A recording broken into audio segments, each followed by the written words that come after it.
Hello friends, welcome to my channel pi plus, जहाँ हम करेंगे कॉम्प्लेक्स टॉपिक्स को सिंपल।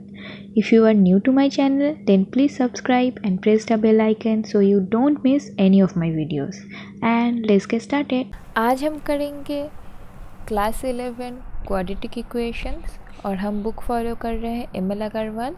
हमने 6.4 तक तो ख़त्म कर लिया था पहले ही। आज हम 6.5 करेंगे।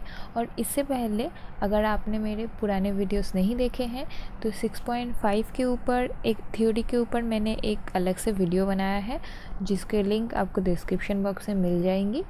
उसे ज़रूर चेक कीजिए ये चेक करने से पहले, ताकि आपको और अच्छे से समझ में आए। ओके, तो नंबर 1 से स्टार्ट कर देते हैं। नंबर 1 में पूछा है draw the graph of f(x) is equal to x² minus 3x minus 4, hence discuss the sign of x² minus 3x minus 4।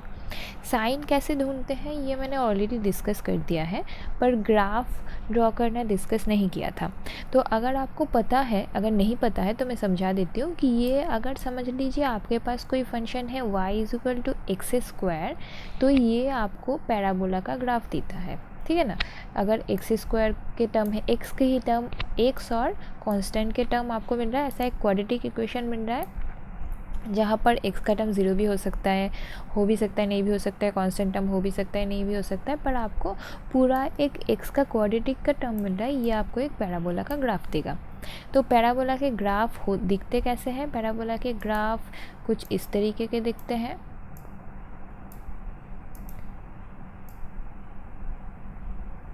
क्योंकि x² है तो इस तरीके का कुछ दिखेगा। अब डिपेंड कर सकता है कि पोजीशन कैसा है, या ऐसा भी दिख सकता है, ऐसा उल्टा भी दिख सकता है, या ये ऊपर भी हो सकता है, या तो यहाँ पर भी हो सकता है, या तो यहाँ पर भी हो सकता है, ऐसे उल्टा भी हो सकता है, बहुत तरीके के हो सकते हैं। पर ये जो नेचर ऑफ द कर्व है वो ऐसा दिखेगा, ठीक है ना। अगर आप काइंड ऑफ किस तरीके से बोल सकते हैं, एक बोल की तरह दिखता है। एक वो बोल सीधा भी हो सकता है, उल्टा भी हो सकता है, बहुत कुछ हो सकता है, पर नेचर ऐसा ही रहेगा, ठीक है। तो हमें इस ग्राफ को ड्रॉ करना है, और ग्राफ को ड्रॉ करने के लिए हमें बहुत कुछ पता होना चाहिए। पहली चीज़ जो हमें पता करना है इस तरीके के ग्राफ को ड्रॉ करने के लिए, that is the vertex of the parabola.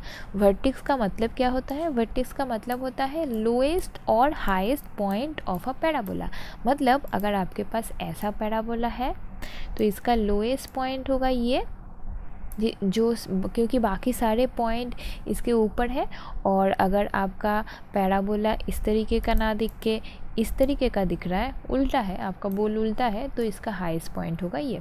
तो हम सबसे पहले वर्टेक्स को ढूंढेंगे, हाईएस्ट और lowest point of the parabola को, ठीक है। वो उसका कोऑर्डिनेट क्या है वो ढूंढेंगे। तो उसे कैसे ढूंढा जाता है? देखिए, अगर आपके पास इस फॉर्म में दिया हुआ है और तो आपको बेसिकली इसको ऐसे फॉर्म में ले आना है, y is equal to a x minus beta का स्क्वायर, या b भी बोल सकते हैं आप, बीटा अगर ना बोलना चाहें तो मैं b ही बोल देती हूँ, x माइनस b का स्क्वायर प्लस c, ठीक है। तो आपको इसे ऐसे फॉर्म में ले आना है। मतलब यहाँ पर ये जो x है ना, यहाँ पर x का टोटल एक होल स्क्वायर फॉर्म रहेगा, ओके। अलग से x का कुछ फॉर्म नहीं होगा, और बाकी जितना भी बचेगा वो कांस्टेंट पार्ट बच सकता है, कोई प्रॉब्लम नहीं है।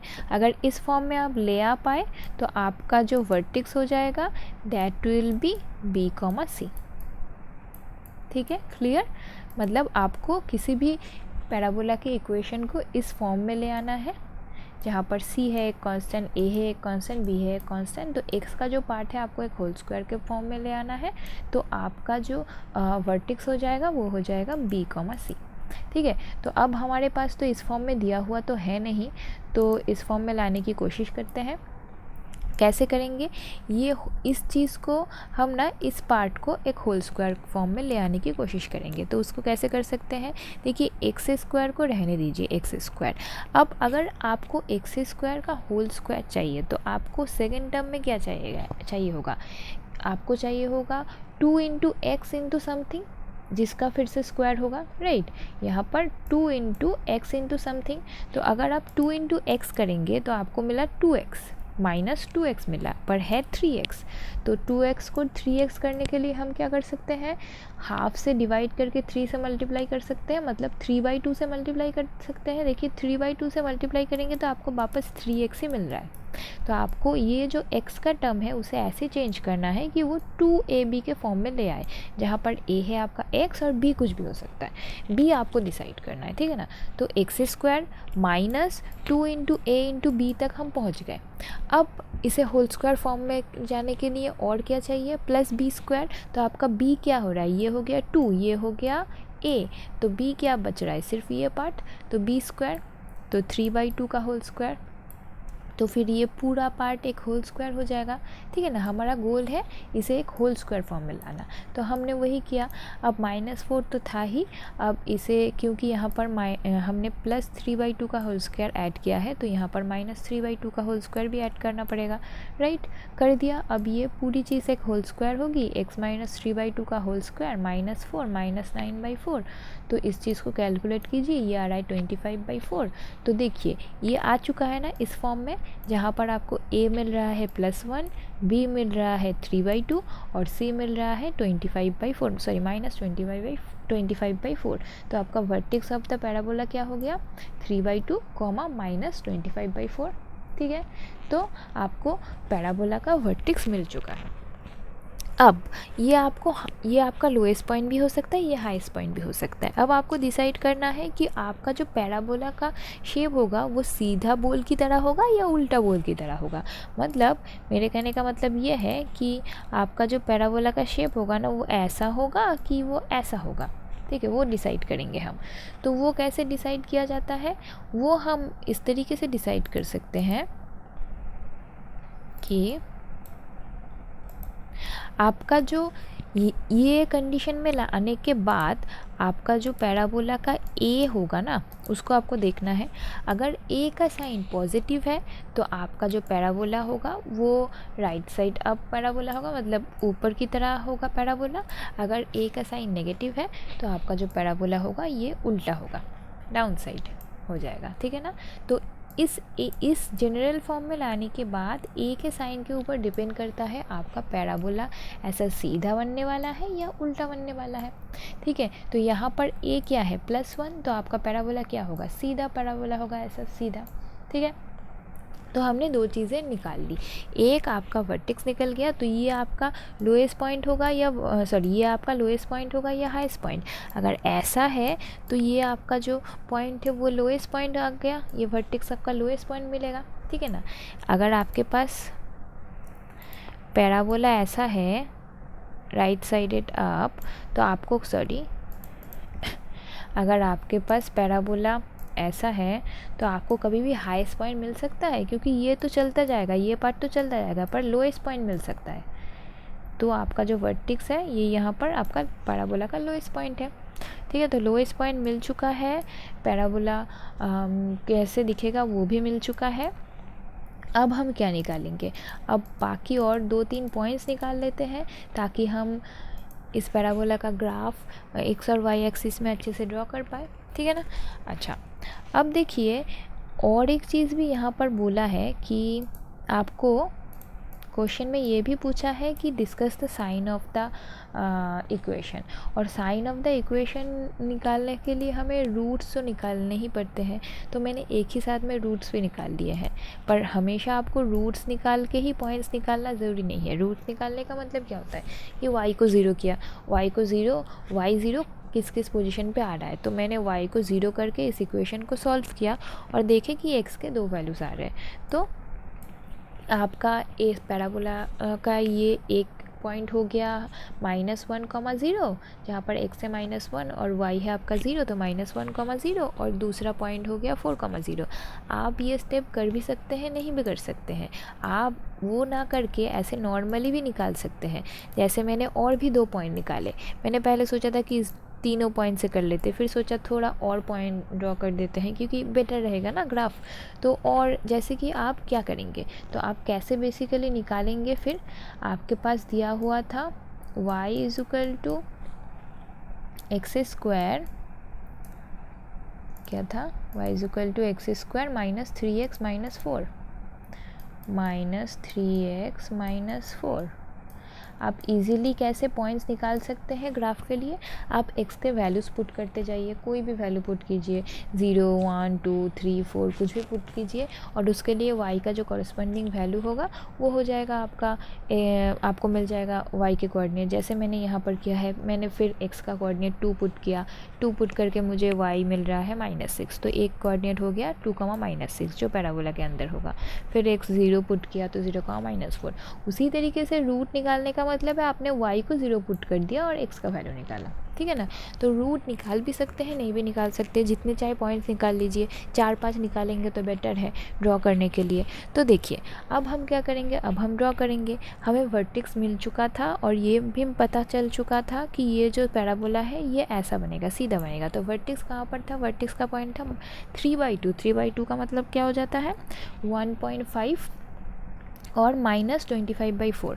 तो ये जो x एक्सिस है वो 1.5 और y एक्सिस -25/4 मतलब -6 पॉइंट समथिंग पे होगा, यहाँ पर होगा।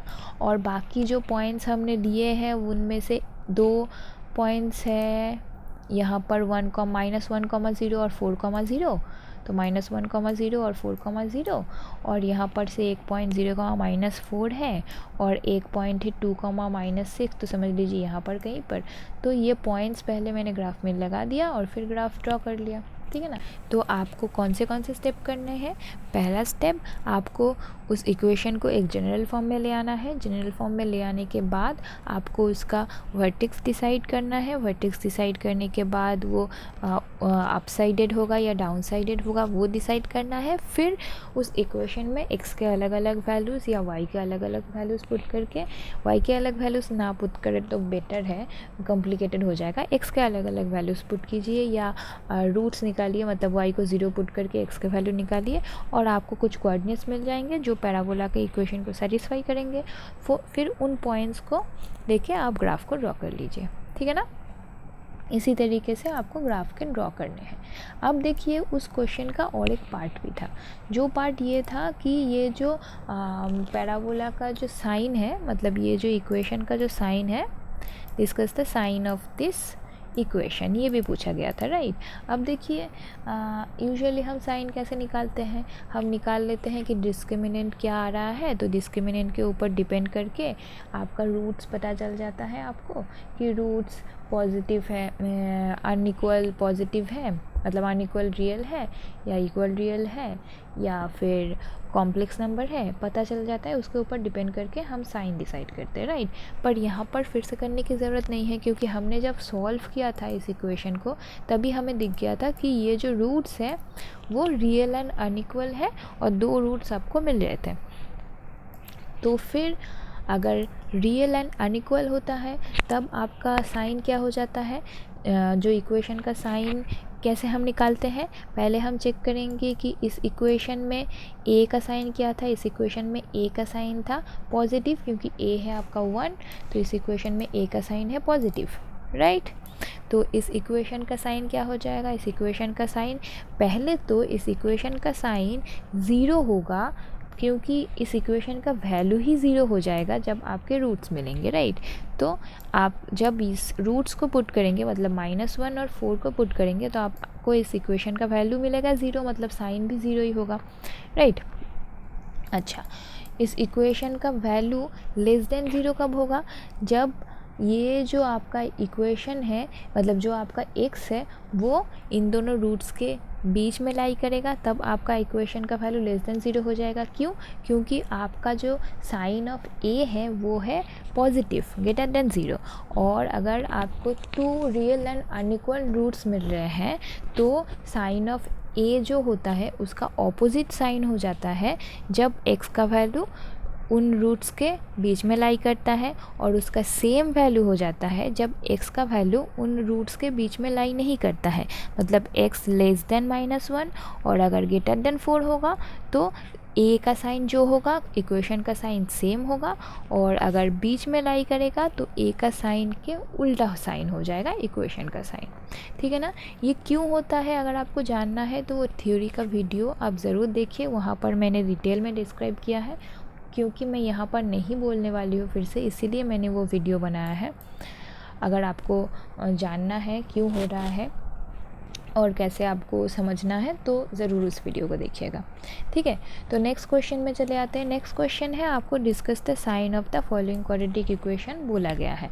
तो पहला इक्वेशन है ये, तो हम कौन से स्टेप में करते हैं, कैसे निकालते हैं साइन निकालने के लिए हम चेक करेंगे डिस्क्रिमिनेंट क्या है। ठीक है, तो डिस्क्रिमिनेंट देखिए, यहाँ पर डिस्क्रिमिनेंट है नेगेटिव होने का मतलब क्या है, आपका जो रूट्स होंगे ना वो रूट्स कॉम्प्लेक्स होंगे या इमेजिनरी होंगे। जिनको कॉम्प्लेक्स के बारे में नहीं पता वो ये सोच लीजिए कि रूट्स रियल नहीं होंगे, इमेजिनरी होने वाले हैं। ठीक है, अगर रूट्स इमेजिनरी होते हैं तो फिर जो भी आपका a का साइन होगा, इस इक्वेशन में a क्या है 2, तो पॉजिटिव है यहाँ पर इक्वेशन में a का साइन जो भी होगा वो पूरे इक्वेशन का साइन सारे x के वैल्यू के लिए हमेशा वही सेम साइन होगा।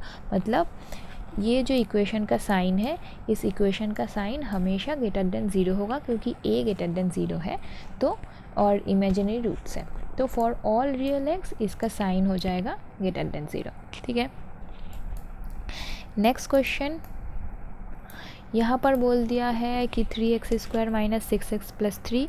उसी तरीके से हम डिस्क्रिमिनेंट निकाल लेते हैं। डिस्क्रिमिनेंट निकाल के हमें देखा कि इक्वल टू 0 है। इक्वल टू 0 होने का मतलब क्या होता है, इस इक्वेशन के 2 रियल एंड इक्वल रूट्स हैं। जब इक्वल रूट्स होते हैं तभी भी आपका जो a का साइन होता है उसके साथ सेम ही होता है आपका इक्वेशन का जो साइन है। पर एक कंडीशन में नहीं होगा। कब नहीं होगा, जब आपका रूट्स जो x का जो रूट है वो आप इक्वेशन में पुट करेंगे तो आपका इक्वेशन का वैल्यू 0 हो जाएगा, राइट। तो उस पॉइंट पे उसका साइन ग्रेटर देन 0 या लेस देन 0 होने का मतलब नहीं है, क्योंकि आपको रूट मिल रहा है तो आप वो वैल्यू को पुट करेंगे तो आपका साइन तो ऑब्वियसली ग्रेटर देन 0 और लेस देन 0 नहीं होगा ना, क्योंकि इक्वेशन ही 0 हो जाएगा। तो आपको रूट्स भी ढूंढने पड़ेंगे। रूट्स ढूंढ लीजिए, रूट्स निकल गया 1, और यहाँ पर a है पॉजिटिव। a अगर पॉजिटिव है इक्वेशन का साइन हमेशा पॉजिटिव होगा एक्सेप्ट जो आपका रूट वैल्यू है, क्योंकि रूट वैल्यू के लिए आपका इक्वेशन का साइन क्या हो जाएगा, इक्वेशन ही हो जाएगा 0। तो इक्वेशन का साइन ग्रेटर देन या लेस देन होने की बात नहीं है, राइट। अच्छा, नेक्स्ट में आपका जो इक्वेशन दे दिया है उसी तरीके से डिस्क्रिमिनेंट निकल के देख रहा है कि ये जो है डिस्क्रिमिनेंट ग्रेटर देन 0 है। ग्रेटर देन 0 होने का मतलब क्या होता है, आपको 2 अनइक्वल एंड रियल रूट्स मिलने वाले हैं। तो 2 अनइक्वल एंड रियल रूट्स मिलने वाले हैं तो पहले रूट्स ढूंढ लीजिए। अगर आपको इमेजिनरी रूट्स मिल रहे हैं तो आपको कुछ करने की ज़रूरत नहीं है। अगर आपको रियल अनइक्वल या इक्वल रूट्स मिलेंगे तो रूट्स को पहले ढूंढिए, फिर साइन को डिसाइड कीजिए, फिर साइन को लिखिए, क्योंकि रूट्स पे जो इक्वेशन का वैल्यू होगा वो 0 हो जाएगा। ठीक है ना। तो 2 रूट्स मिल गए। अब इक्वेशन का साइन क्या है, इक्वेशन का साइन a के साइन के ऊपर डिपेंड करेगा। a है यहाँ पर -1, देखिए a मतलब x² का कोफिशिएंट। a है यहाँ पर -1 क्योंकि -x² है, तो a है लेस देन 0। अगर a लेस देन 0 होगा तो इक्वेशन साइन तो a के ऊपर डिपेंड करेगा, पर ये जो रूट्स है ये रूट्स को अगर आप पुट करेंगे तो हमेशा ही इक्वेशन 0 होने वाला है। तो इन दोनों केस के लिए ये जो आपका इक्वेशन है वो 0 होगा। अब नेक्स्ट, अगर इन दोनों के बीच में, इन दोनों रूट्स के बीच में लाई करेगा तो a का साइन जो होगा उसका उल्टा होना चाहिए। तो a का साइन है नेगेटिव तो इसका साइन क्या हो जाएगा, पॉजिटिव। और अगर इन दोनों के रूट्स के बीच में नहीं लाई करेगा तो a का साइन जो होगा और इक्वेशन का साइन जो होगा वो सेम होगा। तो यहाँ पर भी नेगेटिव है तो यहाँ पर भी नेगेटिव होगा। ओके ना। मतलब आप x का कुछ भी वैल्यू पुट कीजिए जो इन दोनों के बीच में है, लाइक 0 पुट कीजिए तो यहाँ पर आपको देखिए 2 - 0 - 0 पॉजिटिव हो गया।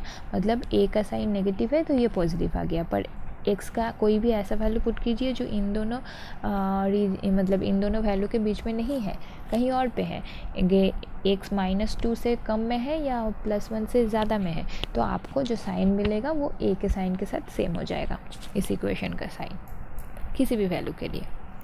ओके, और आखिरी क्वेश्चन आपको बोला है find the values of a so that the expression is always positive. ठीक है ना, आपको ये जो वैल्यू है इसको अननोन वैल्यू को ढूंढना है ताकि आपका जो एक्सप्रेशन है ऑलवेज पॉजिटिव हो। देखिए यहाँ पर जो एक्सप्रेशन में a का मतलब x² का कोफिशिएंट का वैल्यू है वो पॉजिटिव है, क्योंकि वो 1 है तो वो पॉजिटिव है। अब आपका जो इक्वेशन है वो हमेशा कब पॉजिटिव होगा, हमेशा कब 1 ये पॉजिटिव होगा जब आपका a का साइन पॉजिटिव है, तो a के साइन के साथ इक्वेशन का साइन सेम कब हो जाएगा, जब आपका जो रूट्स है वो इमेजिनरी होंगे, क्योंकि हमेशा आपको बोला है कि ऑलवेज अगर डिस्क्रिमिनेंट इक्वल टू 0 भी हो रहा है, अगर आपको 2 रियल रूट्स भी इक्वल रियल रूट्स भी मिल रहे हैं तब भी आपका पॉजिटिव भी होगा, ठीक है ना। पर उस केस में एक पॉइंट पे जाके वो जो इक्वेशन है वो 0 हो जाता है। पर अगर इमेजिनरी है तो हमेशा a के साथ इक्वल होगा, तो आपको इमेजिनरी वाला लेना है, तो आपको यहाँ से डिस्क्रिमिनेंट निकालना है।